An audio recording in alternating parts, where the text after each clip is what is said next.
मैं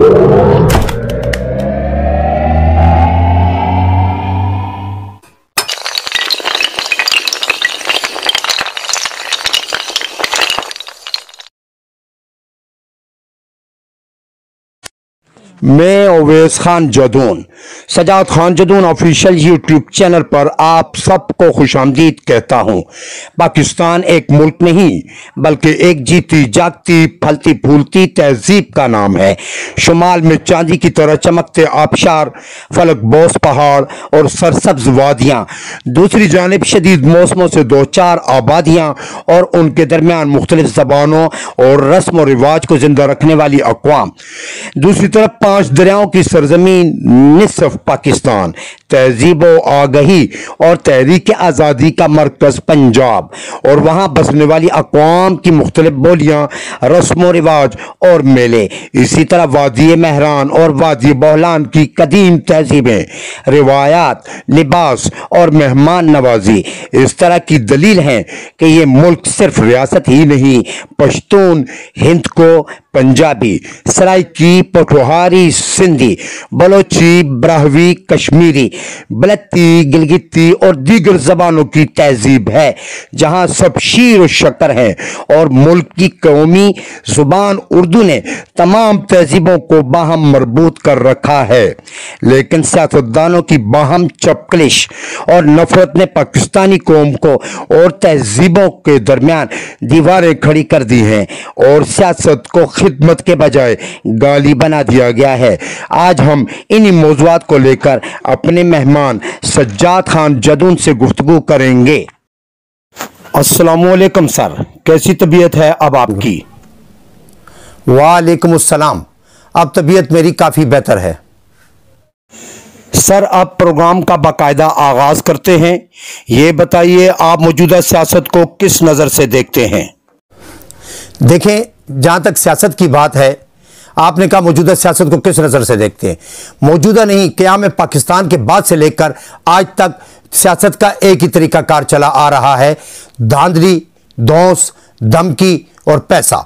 लेकिन पहले फिर भी थोड़ी बहुत मरवत हुआ करती थी एक दूसरे के लिए, लेकिन अब वो मरवत भी कायम नहीं रही। अब ज़ातियात पर लोग उतर आए हैं। अब मुखालफत वो मुखालफत नहीं रही जो किसी ज़माने में हुआ करती थी। अब जो सियासत है उसमें एक दूसरे की पगड़ियों को उछालना, उनकी घरेलू और ज़ाती बातों को मंजर आम पर लाना और उसे किसी न किसी तरह से पस्त कर देना, नीच करके दिखा देना, ये आजकल की सियासत है जो पहले हमने कभी नहीं देखी थी। गवादर को हक दो तहरीक का धरना तीसरे हफ्ते में दाखिल हो चुका है। बलूचिस्तान की तारीख में खवातीन का इतना बड़ा एहतजाज जो गवादर तहरीक के हक में था, उसकी मिसाल सूबा की तारीख में कहीं नहीं मिलती। आखिर ये लोग चाहते क्या हैं, इनके मुतालबात क्या हैं? जिला गवादर के लोगों का कहना है कि सीपैक के नाम से उन्हें धोखा दिया गया है और उन्हें पोर्ट के फवाइद से दूर रखा जा रहा है। ज़्यादातर आबादी का इंहिसार समंदरी हयात यानी मछली पर है। मछेरे हमेशा से यहाँ मछलियाँ पकड़ते चले आ रहे हैं और अपना गुजर बसर करते हैं। उनसे पोर्ट इंतजामिया ने वादा किया था कि पोर्ट पर पहला हक मुकामी अफराद का होगा, लेकिन ऐसा नहीं हुआ। गवादर को हक दो तहरीक की क़यादत सेक्रेटरी जमात इस्लामी बलूचिस्तान मौलाना हिदायतुर रहमान कर रहे हैं। ये तहरीक खालिस्तान मुकामी मछेरों की है जिनके कोई सियासी मकासद भी नहीं है। इस तहरीक के मुतालबात मुख्तसर और बुनियादी इंसानी हुकूक पर मुश्तमिल हैं। नंबर 1, सरहदी तिजारत पर लगी पाबंदियों को फिलफौर ख़त्म किया जाए। नंबर 2, गवादर पोर्ट पर पहला हक मुकामी अफराद का तस्लीम किया जाए। नंबर 3, आवाम को सेहत, तालीम, साफ पानी और दीगर बुनियादी सहूलतें फराहम की जाए। नंबर 4, मुकामी इंतजामिया की मिली भगत से मनशियात का कारोबार उरूज पर है, जिससे मुकामी आबादी मुतासर हो रही है। मनशियात फरोशों के खिलाफ सख्त एक्शन लिया जाए। इतने मुख्तसर बुनियादी ज़रूरियात पर मबनी मुतालबात के साथ हज़ारों अफराद का एहतजाजी धरना तीसरे हफ्ते में दाखिल हो चुका है, मगर बलूचिस्तान हुकूमत टस से मस नहीं हुई और ना ही वफाकी हुकूमत ने कोई नोटिस लिया है। सख्त सर्दी और गुर्बत के मारे अवाम बेबसी की तस्वीर बने हुए हैं। उल्टा इन एहतजाजी अफराद को इंडिया का एजेंट कहकर उनके जख्मों पर नमक पाशी भी की जा रही है। गवादर को हक दो तहरीक दो बुनियादों पर कामयाब तहरीक है। नंबर एक, इस तहरीक के कोई सियासी मकासद नहीं है। मौलाना हिदायतुर रहमान जो जमात इस्लामी बलूचिस्तान के सेक्रेटरी जनरल हैं, वो महज उनकी रहनुमाई कर रहे हैं, लेकिन उसमें जमात इस्लामी का कोई अमल दखल नहीं। दूसरा, इस तहरीक की कामयाबी का राज ये है कि मुकामी मछेरे इस तहरीक में मुकम्मल तौर पर शमूलियत कर रहे हैं। सिर्फ मछेरे ही नहीं, बच्चे और उनकी खवातीन भी उसमें जो है शामिल हैं।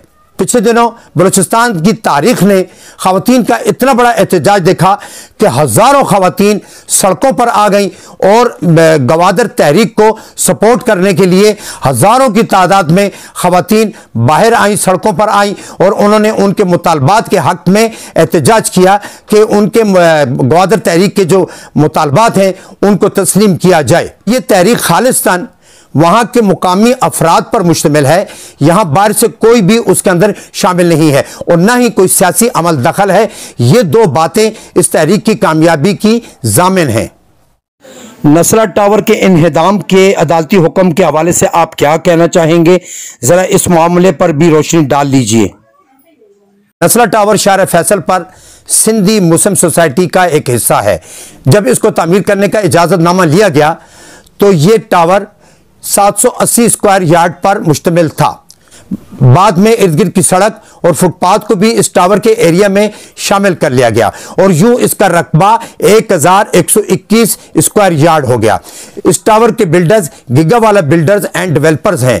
मालकान के नाम मोहम्मद हनीफ परदेसी और अल्ताफ परदेसी हैं। ये बिल्डिंग 15 मंजिला है। इसमें मौजूद फ्लैट्स की कीमतें करोड़ों में हैं। 2 बेडरूम्स का अपार्टमेंट 1 करोड़ 75 लाख और 3 बेडरूम्स का 2 करोड़ 40 लाख तक का है।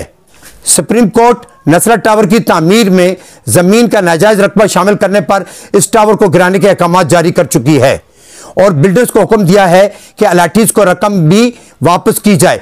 ताहम रकूम की वापसी अब तक मुमकिन नहीं हो सकी, लेकिन दफा 144 नाफिज करके भारी मशीनरी से टावर को गिराने का अमल शुरू हो चुका है। जिन लोगों ने अपनी जमा पूंजी से नसरा टावर के अपार्टमेंट खरीदे उनका कोई पुरसान हाल नहीं। जमात इस्लामी कराची के अमीर हाफिज नईमुर रहमान ने नसरा टावर को गिराने के खिलाफ और आरक्षियों को अदायगी मुमकिन बनाने की भरपूर कोशिश की है और इस सिलसिले में सुप्रीम कोर्ट रजिस्ट्री में भी पेश हुए, लेकिन उनकी कोशिशों की भी सुनवाई न हो सकी। जिन इदारों ने बिल्डर्स को टावर की तामीर की एनओसी जारी की उन्हें और बिल्डर्स पर अब तक हाथ नहीं डाला जा सका। नुकसान और दरबदरी नसीब में आई तो नसरा टावर के मकीनों के।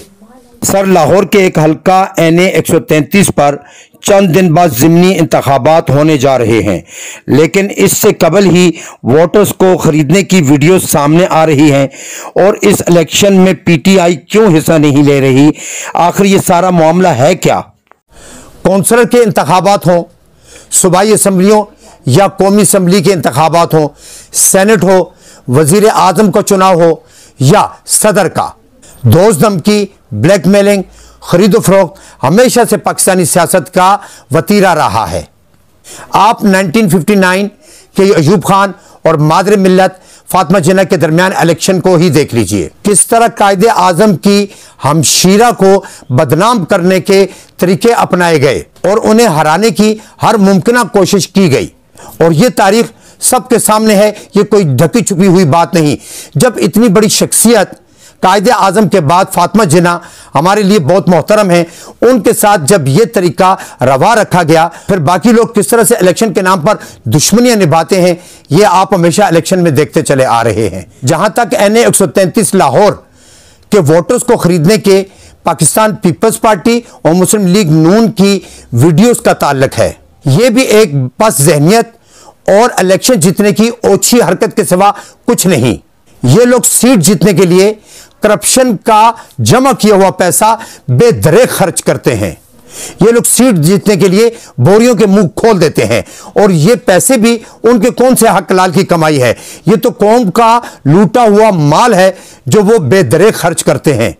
PTI की तरफ से मोहम्मद जमशेद चीमा और उनकी कवरिंग के लिए उनकी बेगम ने कागजात नामजदगी जमा करवाए थे, लेकिन दोनों उम्मीदवारों के कागजात नामजदगी मुस्तरद कर दिए गए।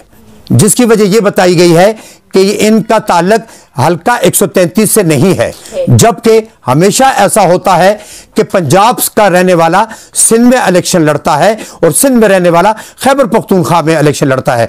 2018 में कराची बल्दिया से शहबाज शरीफ ने इलेक्शन कॉन्टेस्ट किया था। अब यह बताइए कि शहबाज शरीफ लाहौर के रहने वाले हैं या कराची के बल्दिया टाउन के रहने वाले हैं? जब वो इलेक्शन लड़ सकते हैं तो जमशेद इकबाल चीमा या उनकी बेगम हल्का 133 से इलेक्शन क्यों नहीं लड़ सकते, जबकि उन दोनों का ताल्लुक पंजाब ही से है।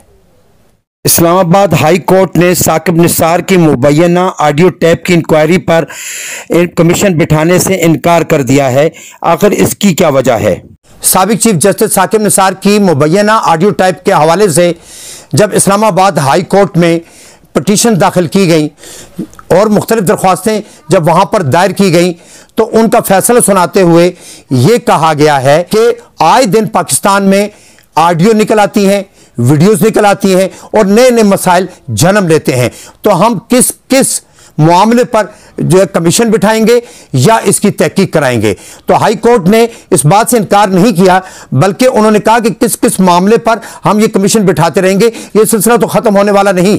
तो इस मामले में कोर्ट की जजमेंट यह है कि इतने पस ज़हनियत हो गई है हमारी सियासत के सीट निकालने के लिए या इंतखाबात जीतने के लिए ये लोग कुछ भी कर सकते हैं, ये किसी की भी इज्जतें उछाल सकते हैं और किसी भी हद तक जा सकते हैं। इस्लामाबाद हाई कोर्ट का ये फैसला कि हम किस किस मामले पर कमीशन बिठाएंगे और किस किस मामले की तहकीक करेंगे, ये बात दुरुस्त है।